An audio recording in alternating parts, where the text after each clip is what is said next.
So I did tick-borne illness. So what is tick-borne illness and the cause? Tick-borne illness is caused by an infected tick bite. The bacteria and pathogens from the tick are transferred to the animal or human. Ticks will usually attach themselves to the skin of a host to consume their blood. How they grab onto their victims is they will usually sit on a leaf with their legs outstretched, or they will be on a branch and jump down on the host. The tick will find a good spot on the body to latch onto, and will stay there until it is fat and swollen up with blood. Their saliva contains anticoagulant compounds that make it so that you can't feel when a tick bites you. Ticks are mostly located in very woody areas, and they are active if the temperature is below freezing. It's pretty simple as to how ticks are able to spread disease. If they latch onto an animal that is infected, the tick will attract the illness and pass it on to the other animal or human it attaches to. The tick is essentially an illness collector. The bacteria from the tick spreads through the bloodstream, but if it is taken off in less than 24 hours, then the potential for disease to spread is minimal. The bacteria that are responsible for transferring tick-borne illness is known as Borrelia. Borrelia is responsible for all the types of tick-borne diseases. The germs that cause Borrelia are also called Spirochetes or spiral-shaped bacteria. The spiral structure of this bacteria allows it to travel through the complex environment of the body's diverse group of tissues that provide support, structure, and protection to the body. It has a flexible cell wall and hairs on its inner and outer membranes. This allows the bacteria to move like a ninja, sneaky and undetectable from the immune system. The surface proteins on this bacteria also allows it to change over time to continue avoiding detection from the unsuspecting immune system. The immune cells responsible for recognizing pathogens detect the Borrelia bacteria too late when it has already caused mayhem in the body. The interesting thing is, when the immune cells do try to eliminate this bacteria, it further damages the body. The antibodies produced by the immune cells are supposed to bind to the bacteria's surface proteins. However, though, Borrelia is able to alter its proteins, preventing it from harm. This causes tissue damage in the body, which leads to inflammation in the joints and neurological issues. Borrelia bacteria is transferred from the tick's gut to its salivary glands, which allows it to invade the host's bloodstream. This doesn't happen quickly, though. It takes a handful of hours for the bacteria to travel. There are many different types of ticks and tick-borne illnesses. The most common ones are Lyme's disease, anaplasmosis, babesiosis, Borrelia miyamotoi, etc. These are all caused by a tick species known as the black-legged tick, or also known as the deer tick. Some other tick species are the Lone Star tick, American dog tick, Rocky Mountain wood tick, and the Asian longhorn tick, and also others. Lyme's disease is the top most common tick-borne illness. The areas where it is most common in is throughout the Midwest and northeastern states.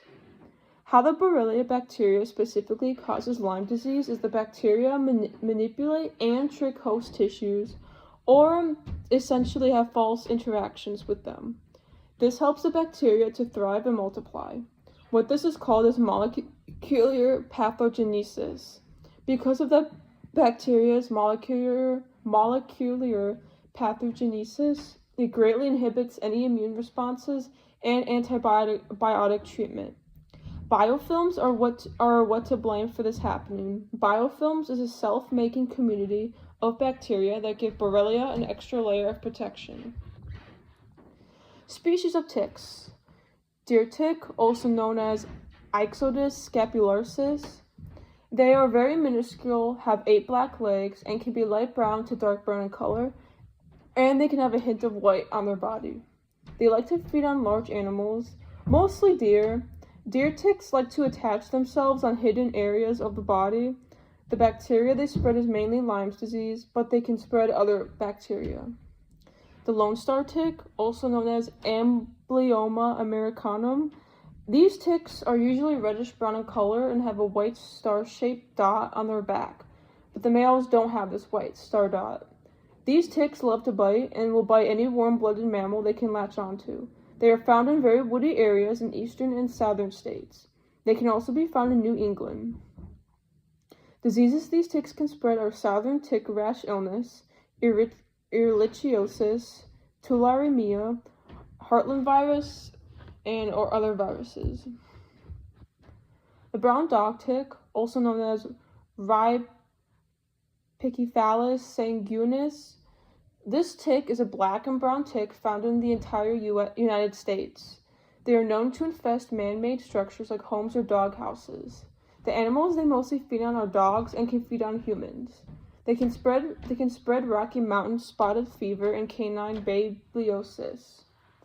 The Gulf Coast tick, also known as Amblyomma maculatum. This tick is a black and brown tick with white markings found in Florida, the Carolinas, Alabama, and Mississippi. This tick is known for transmitting Rickettsia parkeri, which is a bacteria that causes spotted fever in humans. The risk for getting this illness is high. Last tick is the Rocky Mountain wood tick, also known as Dermacentor andersoni. This tick is a bright red tick with whitish-gray spots that is found in Rocky Mountain areas like Nebraska, South Dakota, Arizona, New Mexico, and California. They like to feed on any large mammal and typically hang out in grasslands and light woody areas. This tick can spread Colorado tick fever and Rocky Mountain spotted fever. Its saliva also contains a neurotoxin that can cause tick paralysis. Tick life cycle. A tick will usually go through 4 stages, which are egg, larva, nymph, and adult. This will usually take 3 years. Eggs are laid in spring in the batch of a couple thousand. The eggs hatch the larva in the summer, and immediately upon hatching, the larvae are ready for their first feast. After they are done feeding on a host, they will find a warm place to continue developing around fall and winter. Once spring rolls around, the larvae have become nymphs.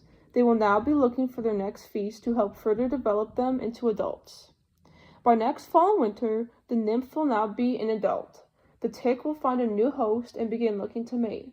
A male will die after mating with a couple females, and the female will lay her eggs in the springtime, continuing the cycle. A female tick will usually die after their eggs have been laid. Quick facts about ticks. Female ticks can lay up to 6,000 eggs in its lifetime. Male ticks don't spread infection. Adult ticks can survive without feeding on a host for 2 years. Ticks have a barbed beak called a hypostome. Ticks can stay attached to a host for a couple of days to up to 2 weeks. Ticks cannot jump, they can only crawl. Signs and symptoms of tick-borne illness. Symptoms of Lyme's disease. The earliest signs of Lyme's disease is usually a warm rash that looks like a bullseye. This can happen a couple of days to a month after a tick bite. Other symptoms you can have is a fever, headache, severe fatigue, joint and muscle aches and pains, and swollen lymph nodes. If these symptoms are ignored, they will gradually get worse. This is why treatment is super important when early signs are noticed. Some of the things you can experience are increased rashes on body, muscle weakness in the face, pain and numbness in some parts of the body, and vision loss. If you still haven't gotten treatment yet, you can develop arthritis in the knees and other large joints. This can happen from 2 months to a year after the tick bite. You will have a lot of painful and stiff joints. Symptoms of ehrlichiosis and anaplasmosis. Symptoms usually start 2 weeks after a tick bite. You will start to develop feverish symptoms like chills, headache, nausea, vomiting, diarrhea, and appetite loss. These symptoms are pretty much the same between ehrlichiosis and anaplasmosis, except in anaplasmosis, symptoms can be more severe. If treatment is started too late, the body will severely be impacted. Symptoms later on are brain damage, respiratory system shuts down, organ failure, and possible death. Symptoms of babesiosis. Most people are asymptomatic when they contract this disease.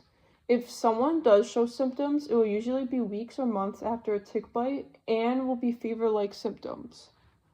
Symptoms can be aching body, chills, headache, loss of appetite, fatigue, etc.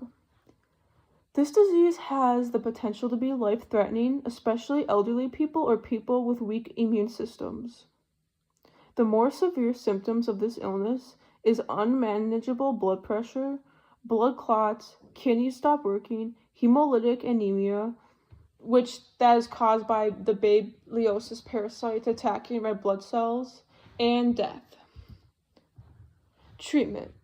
Treatment for Lyme's disease can be antibiotic pills or intravenous antibiotic, depending on the severity of the symptoms. If you are prescribed antibiotic pills, which is dioxycycline or amoxicillin, you will usually take them for 10 days or more. This is for mild symptoms usually, and it will be if you have like a headache or fever. If you are prescribed intravenous antibiotic, that means your symptoms are much more serious. These symptoms are like arthritis, affecting its nervous system, and your heart is affected too. Treatment for ehrlichiosis starts out as antibiotics, which is usually doxycycline. Fever is expected to go away in a few days, while other symptoms may take at least a week to subside. You will have to take IV antibiotics if symptoms are on the severe side.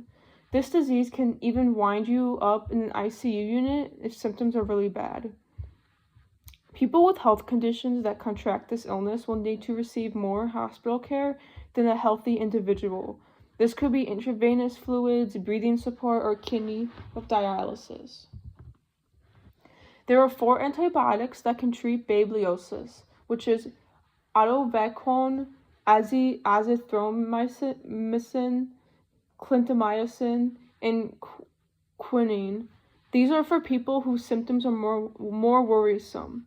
People with mild symptoms are given atovaquone and azithromycin for a week. Tick prevention. First step to avoid ticks is to avoid walking in very bushy, grassy areas. These areas are where ticks thrive. Second step is to put on insect repellent if you plan on hiking in the woods. Make sure to use repellent that contains picaridin, oil of lemon eucalyptus, or 2-under-quinone. Third step is check all over your body for ticks after hanging out in areas where ticks could be hiding. If there is a tick on you, remove it immediately and wipe the area with a disinfectant solution. Areas on the body ticks like to go to is hair, behind the ears, back of knees, and armpits. Inspecting your clothes is also important. Ticks can also use your clothes as a hiding place and can still latch onto you or others at a later time. Is it zoonotic? Tick-borne illness is zoonotic because illnesses are transmitted from animals to humans through an infected tick bite. You cannot directly contract a tick-borne illness from an animal or human from skin-to-skin contact or airborne. It is only from an infected tick bite. Ticks can feed on a wide variety of animals, and with all that blood contact, it is very easy for ticks to pick up many pathogens.